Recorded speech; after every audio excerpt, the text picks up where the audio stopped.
ठाण्यातील लक्षवेधी सामाजिक संस्थेच्या वतीने पाचपाकडी भागातून आषाढी एकादशी निमित्त पालखी दिंडी काढण्यात आली।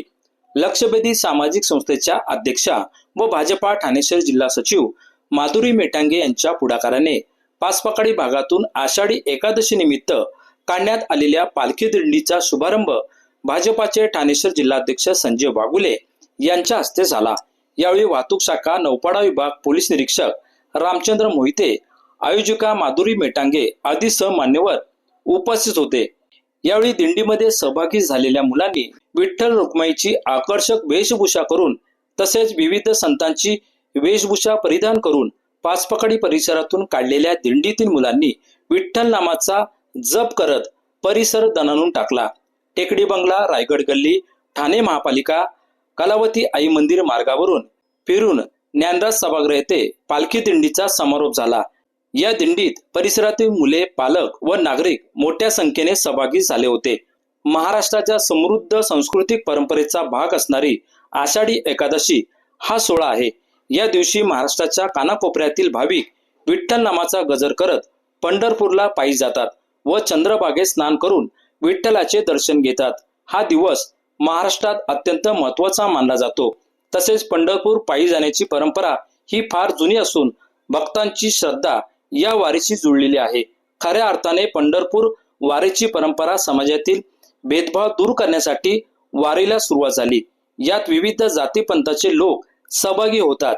ही संस्कृती व परंपरा भावी पिढीपर्यंत पोहोचवण्याच्या हेतूने या दिंडीचे आयोजन केल्याचे आयोजिका माधुरी मेटांगे यांनी सांगितले।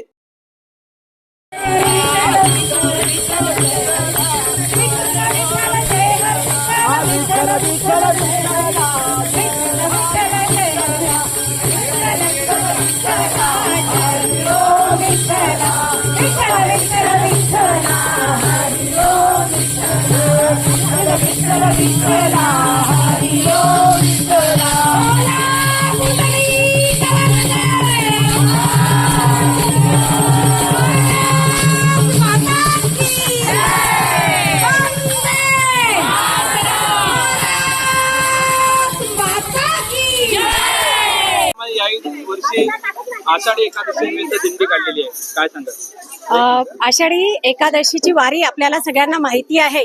अतिशय महाराष्ट्रात सर्वात मोठी ही वारी असते आणि सगळ्यात महत्त्वाचं म्हणजे आपली संस्कृती, आपली परंपरा आपल्या पुढील पिढीपर्यंत पोहोचवण्याचा आम्ही एक प्रयत्न करत असतो।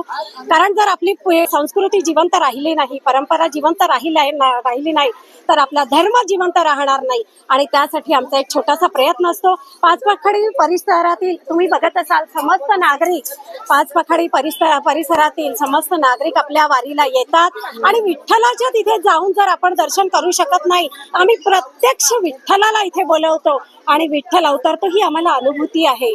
आणि ही वारी प्रत्येकाने करावी आणि या वारीला यावं, एकदा तरी आपलं जीवन कृतार्थ करावं अशी आमची सगळ्यांना आवाहन आहे।